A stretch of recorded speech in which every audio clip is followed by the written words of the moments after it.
Hello, everybody. Let's talk. So, first things first. I got a few things today to cover. First things first. The other day I said, how the internet has made it really easy for somebody to put a song out there. And I was bragging about my niece, Mackenzie, who used the internet and AI to get her songs out there.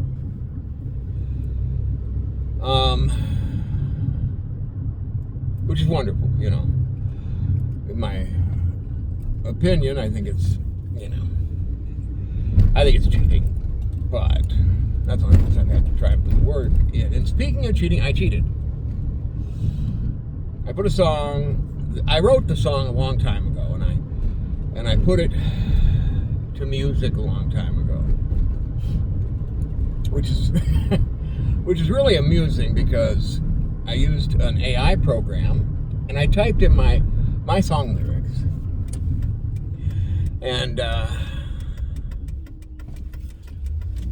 let AI do pick the music. I told it what kind of music, the rough tempo and stuff, but it did a great job. For those of you who follow me on Facebook, it's in my profile there. If you just scroll down, you'll find it. It's called Never Requested. But the point is, and if you do, let me know if you like it, don't like it. Subscribe, follow,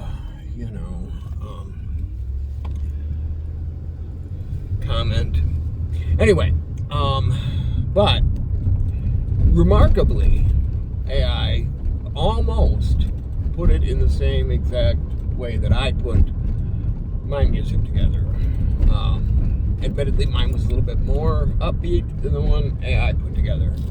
Mine was a little bit different tone and notations, but that's beside the point. The tempo was different. Everything was a little different.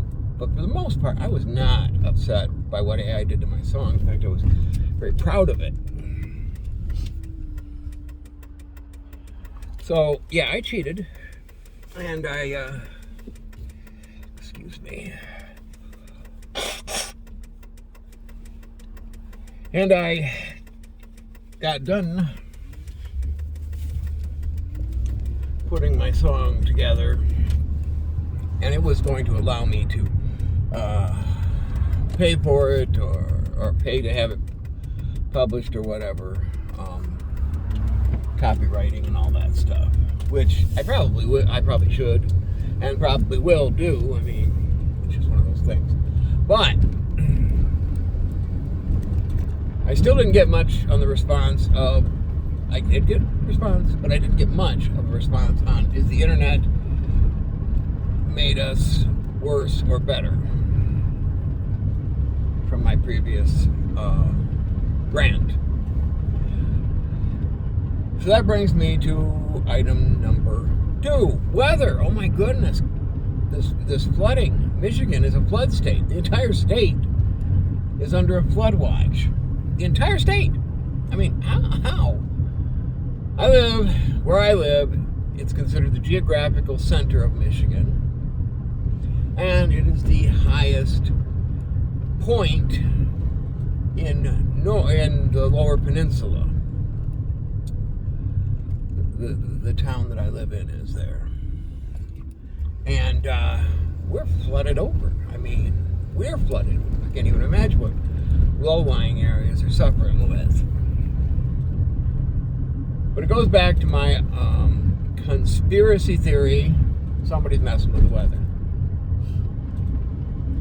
Because, you can tell me, oh, well, it happens, the whole weather cycle is a cylindrical thing, and you can lie all you want.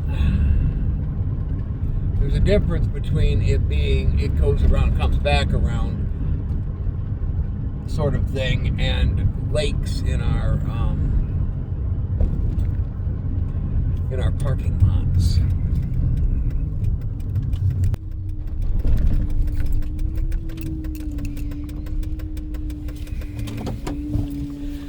Right?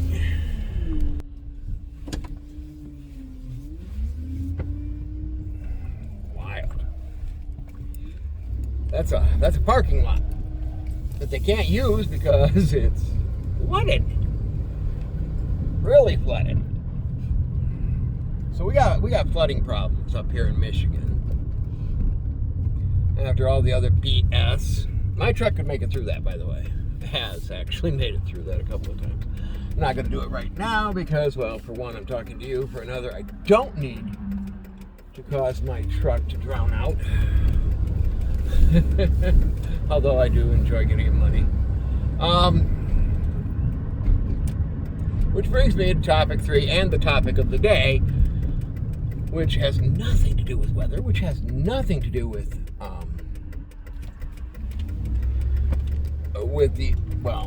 the internet, but it doesn't have to do with the songwriting thing and everything. Everybody is getting bent out of shape over an internet meme that President Trump put on his Truth Social platform. Now, the people who are getting upset about this, the people who are angry about this, they're the ones who don't want us to celebrate Christianity. And it shows Trump standing over a person who's sick or dying or whatever, and he's laying hands. Now, first and foremost, I'm going to tell you right now, laying hands was not a Jesus thing. And in a lot of Christianity religions, it's still practiced today. I don't know if any of you have seen some of these evangelists do the "you are healed" sort of thing, but laying of hands is nothing just Jesus did. It's just something that, by the power of faith, is healing. And what the person who made the meme, was trying to represent was that Trump was healing the nation. Okay? Now, Trump received this back in the beginning of February. It was created on February 4th of this year. And he did not release it on his Truth Social until now. And people are getting all bent out of shape. These are the same people, the same insane people who did a Last Supper with a living person laying on the table. And gays and trans and everything else lined up like they were Jesus Christ and the apostles. These are the same people that are upset that wouldn't let us go to church during 2020 and 2021. These are the same idiots, yes, I said idiots, retards, is that better? Because I know how much that offends them, that went out of their way to tell us how bad we are for our religion, and how we have to be more open-minded and accepting of other religions. And me personally, I'm very open-minded and accepting of other religions, as long as they don't promote violence or murder or any of that. These idiots want to tell us what to believe, even if we don't want to tell them what to believe. I've got these idiots telling me, you have to accept my pronouns. No, I don't. I don't. I mean, legally speaking, I could walk into the store here and go up to a obvious guy and use the pronoun she or it to describe him. There is nothing against the use of language. Yep, I'd be wrong. Obviously, if he's a he, he's a he. But I could. There's no law that says my method of speaking has to match what they want. I don't force my method of talk upon anybody else, but they want to force theirs onto me. Bullcrap. It's just bullcrap. These are the idiots, the retards, the morons. Did I piss anybody off yet? Who are trying to tell us what we have to believe. Trying to tell us we should be mad because Trump put a meme out there. Grow up. Just grow up. Christ! I said Christ. I wish Christ would help you all grow up because you need it. But anyway, I'll talk to y'all tomorrow. Love to all.